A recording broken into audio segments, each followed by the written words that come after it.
Naresh Chandra sir, ex pro vice chancellor, Mumbai university. सामान्य अतिथि सत्कार मूर्ति डॉक्टर राधेश्याम तिवारी जी, घनश्याम दुबे जी, परम पूज्य बाबा जी, विजय पंडित जी, चंदू तिवारी जी, ओम प्रकाश पांडे जी, हमारे Vijay Jagdish Pandey ji, doctor Paliwal sir, ex corporator Mane ji, Maharashtra प्रदेश इंटक के अध्यक्ष कोनाथ देसाई जी, उपस्थित सभी भाइयों बहनों और मीडिया के प्रतिनिधि। आज तपसी पांडे जी की पुण्यतिथि है और कल्याण, दोनों व्यक्ति कल्याण के बहुत महान व्यक्ति थे। एक वह स्त्री थी जो भारत के इतिहास में पहली डॉक्टर बनी थी, डॉक्टर आनंदीबाई जोशी, जो वो हिंदुस्तान की पहली डॉक्टर थी जिसने एमडी की थी अमेरिका में। और आपको शायद उस वक्त का इतिहास होगा कि महिला को शिक्षित करने के लिए तो दूर, लेकिन महिलाओं को अमेरिका भेजने के लिए कितना विरोध होता था, ये आपको अच्छी तरह से मालूम होगा। आज तपसी पांडे जी की बात करें हम, तो तपसी पांडे को सच में अगर तपस्वी कहा जाए तो वो कम नहीं थे। क्यों कि मैं बचपन से उनको जानता था। हमारे ज्वेलर्स की दुकान में चंदू तिवारी जी के पिताजी और तपसी पांडे जी खुद आते थे। हालांकि उस वक्त मैं स्टूडेंट था, लेकिन स्टूडेंट कम सेल्समैन भी था। मैं उनको बहुत अच्छी तरह से जानता हूं। एक ऐसे व्यक्ति, क्योंकि एक बहुत पहले श्रीनाथ तिवारी जी से बताना चाहता हूं कि ब्लिट्स पेपर में पढ़ा था कि अगर बड़ा होना है तो भगवान को भागना पड़ेगा। एक फिलॉसफी पढ़ी थी, शायद डॉक्टर पालीवाल सर यहाँ चले गए हैं, उनको मालूम, बैठे हैं, उनको मालूम है कि नहीं। उन्होंने मुझे कहा था कि प्रकाश ये पढ़ लीजिएगा। तो सच में तपसी पांडे के साथ वही हुआ। एक साधारण व्यक्ति जो हमारे कल्याण शहर में आता है, ड्राइवर की नौकरी करता है, इसके बाद में अपने ट्रांसपोर्ट के बिजनेस में एक बहुत बड़ा व्यक्ति और एक छत्र राज करता है। सिर्फ बड़ा व्यक्ति भी नहीं हुआ, जो भी जहां से भी जिस राज्य से भी जो लोग आए उनको उन्होंने मदद की। ये तपसी पांडे जी की खास विशेषता थी। आज मुझे शिक्षा क्षेत्र में अगर पुरस्कार दिया जा रहा है तो मैं थोड़ा शिक्षा क्षेत्र की बात करूं। अगर तपसी पांडे वो व्यक्ति थे जिन्होंने हिंदी हाई स्कूल जोशीबाग कल्याण और जूनियर कॉलेज, जिसका मैं स्टूडेंट रहा हूं, अंत तक प्रेसिडेंट थे। और ऐसे कई स्कूलों को और कॉलेजों को उन्होंने मदद की। लेकिन आज जब शिक्षा की बात करते हैं तो हमें फिर से याद आ जाते हैं डॉक्टर श्री नकुल पाटिल, स्वर्गीय नकुल पाटिल जी। डॉक्टर नरेश चंद्र सर यहाँ बैठे हैं। जब वो पहली बार 71 के अंदर अपना इलेक्शन जीते और कृष्णराव धुलुप साहब को हराया, तब कृष्णराव धुलुप साहब को हराने के बाद भाऊ साहेब वर्तक साहब जो वसई के थे और यहाँ के रेवेन्यू मिनिस्टर थे, अरे नकुल तू इतका मोठा माणसाला पाडून आला, तुला काय पाहिजे? तो बोला सर मला एक कॉलेज पाहिजे। और वो बिरला कॉलेज की स्थापना 71-72 के अंदर स्थापना हुई।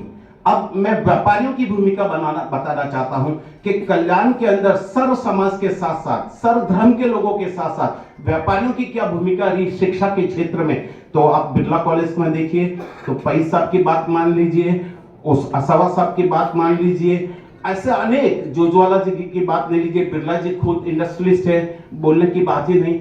सबसे ज्यादा अगर योगदान रहा तो इन्हीं व्यक्तियों का रहा। अग्रवाल कॉलेज की बात ले लीजिए आप, सबसे ज्यादा सभी लोगों का रहा। मैं ऐसा नहीं कहता हूं कि सिर्फ व्यापारियों का रहा, लेकिन आम जनता के साथ अगर किसी का सहयोग रहा तो हमारे विजय पंडित जी बैठे हैं, हमारे चंदू तिवारी जी बैठे हैं, हमारे ओम प्रकाश पांडे जी बैठे हैं। ये सभी बिजनेसमैन हैं और हमने बिजनेसमैनों ने एक ही नक्की किया था, और हम सब हम उम्र के, कि हम जो कुछ कमाते हैं उसका कुछ पैसा, कुछ अंश जनता के लिए लगाना चाहिए और जनता के लिए काम करना चाहिए। आज कल्याण के अंदर जो कॉलेजों की क्रांति आई वो कैसे आई?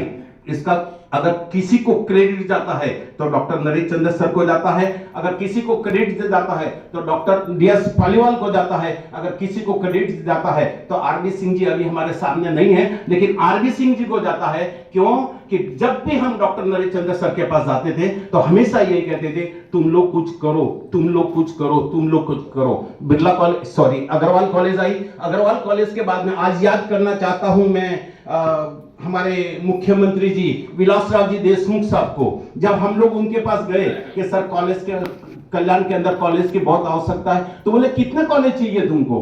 बोले सर जितने दोगे कम है। मूथा कॉलेज 2002 में दिया, सोनावणे कॉलेज 2002 में दिया, इसके बाद में साकेत कॉलेज 2002 में दिया, और सभी व्यापारी लोग हैं, सभी इस कॉलेज के संचालक व्यापारी लोग हैं। आज नंदू सोनावणे जी को भी नतमस्तक होता हूं, याद करता हूं। आज वो हमारे बीच में नहीं है, लेकिन विजय भाई के साथ, मुन्ना जी के साथ और चंदू तिवारी जी के साथ और उनकी टीम के साथ नंदू सोनावणे जी का भी बहुत बड़ा योगदान रहा। तो मैं हमेशा ये कहता हूं कि जनता के साथ जब व्यापारी जुड़ जाते हैं, बिजनेसमैन जुड़ जाते हैं, तो उस शहर का विकास होना ही है। और जब उस शहर का विकास होता है तो शैक्षणिक क्षेत्र में अगर विकास होता है तो इस सिटी की इकोनॉमी बढ़ती है। आज हम चाहते हैं कि हमारे यहाँ इंजीनियरिंग कॉलेज आए, हमारे यहाँ मेडिकल कॉलेज आए, और अनेक प्रकार के प्रोफेशनल कॉलेज कल्याण के अंदर होना अति आवश्यक है। क्योंकि जब मैं एक बिल्डर भी हूँ, देखता हूँ कि आप थाना क्यों जा रहे हैं? नहीं, तिथे काय ना आम्हाला ऍडमिशन मिळालेलं आहे, इंजिनिअरिंग करतो। न्यू बॉम्बेला का जाता बाबा? नहीं, तिथे इंजिनिअरिंग कॉलेज मध्ये ऍडमिशन घेतलेला आहे। तो ये अगर परिस्थिति है तो ये आज कौन कर सकता है? जनता के साथ अगर हम व्यापारी लोग मिलेंगे, हम उद्योगपति मिलेंगे और उनके साथ अगर काम कर सकते हैं तो अच्छा, मैं समझता हूं कि कल्याण का विकास होगा। मुझे समाज सेवा कैसे और राजनीति में मैं कैसे आया हूं, मेरे छोटे भाई तिवारी जी ने आपको बताया, और वो मुझे प्रेरणा डॉक्टर पालीवाल सर से मिली। और इन्होंने ये आदरवाड़ी जेल के अंदर जब इंदिरा जी को चिकमंगलुरु के इलेक्शन के बाद में अरेस्ट किया था, उस वक्त में 7 दिन तक 11वीं का स्टूडेंट था और ये आदरवाड़ी जेल के अंदर था, और उसका नेतृत्व अगर किसी ने किया था तो स्वर्गीय नकुल पाटिल जी ने किया था। और उनके साथ कम से कम 1000 लोग हम जेल में थे, और हमने एक नारा दिया था, आधी रोटी खाएंगे इंदिरा को वापस लाएंगे। ये नारा प्योर और प्योर कल्याण का था, और ये हमने नारा दिया था। तिवारी जी ने बताया कि समाज सेवा की डेफिनेशन हम कुछ शब्दों में नहीं दे सकता हूं। समाज सेवा की डेफिनेशन वही है जो निस्वार्थ सेवा की जाती है। आपने कहा कि रोड क्रॉस कर रहे हैं, उसकी तरफ ध्यान दिया, और जो निस्वार्थ सेवा होती है वही समाज सेवा होती है। अगर आप स्वार्थ से कोई अगर सेवा करते हो तो उसको समाज सेवा नहीं गिना जाएगा, ऐसा मेरा मानना है। तो ज्यादा समय नहीं लेते हुए एक बात कहना चाहता हूं कि शहर का विकास कब होगा? हमारी मानसिकता हमको बदलनी पड़ेगी। हर एक को अपने विकास के लिए, अपना विकास कब होगा? जब सिटी का विकास होगा। सिटी का विकास कब होगा? जब व्यापार का विकास होगा। व्यापार का विकास कहां होगा? जब यहाँ की इकोनॉमी बढ़ेगी। और इकोनॉमी कहां बढ़ेगी? Different types of educational system हमारे शहर के अंदर आएंगे, तो हमारे शहर के लोग कल्याण छोड़ के बाहर नहीं जाएंगे। और वो क्यों हम पूना जाते हैं पढ़ने के लिए? क्यों हम न्यू बॉम्बे जाते हैं पढ़ने के लिए?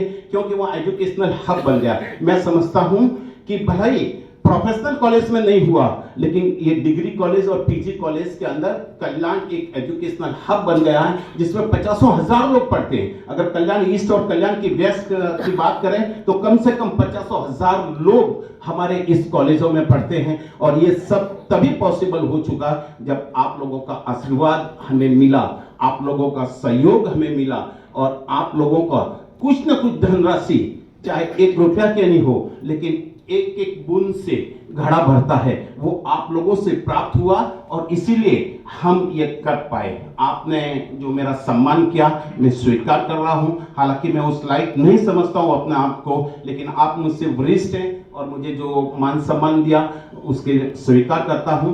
धन्यवाद। जय हिंद, जय महाराष्ट्र।